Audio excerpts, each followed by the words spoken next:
The man was buried alive by a mudslide. He rolled down the car window to see how deeply he was buried, but unexpectedly, a large amount of mud poured in through the window. Frightened, he quickly closed the window. Before he could catch his breath, he heard the sound of the sunroof shattering. He hurriedly took out some tape and tried to prevent the glass from breaking further. However, the thin tape could not withstand the weight of the soil above. Just as he was about to be buried alive, the man suddenly discovered a steering wheel lock under the seat. He wedged the steering wheel lock above the sunroof, and the situation was finally brought under control. He could finally relax a little, but it was because of this relaxation that he committed the stupidest act of his life. Thirsty, he picked up a bottle of mineral water and drank it all. Only then did he realize that he had almost finished drinking the life-saving water. He was both regretful and anxious because he didn't know how long it would take to escape from this desperate situation. A lack of water meant that his chances of survival were slim, but what's done was done, so he simply picked up the mineral water and drank it all. Even worse, he slowly began to feel short of breath because the oxygen in the car was running out. If he didn't come up with a solution, the man would suffocate to death. He quickly took out a folding chair that was idle in the car,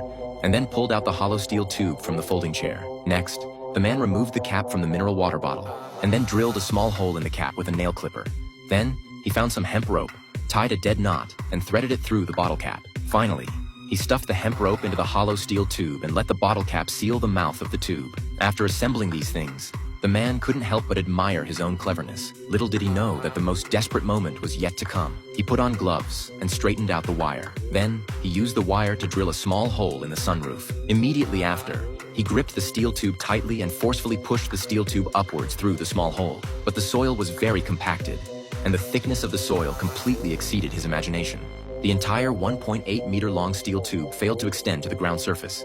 The man began to panic. He hurriedly dismantled the second steel tube, stuffed the rope in using the same method, and then connected it to the first steel tube. Then, he forcefully pushed the steel tube upwards. But this time, he found that the steel tube seemed to be blocked by something. No matter how hard he tried, it was useless. The man cried in despair.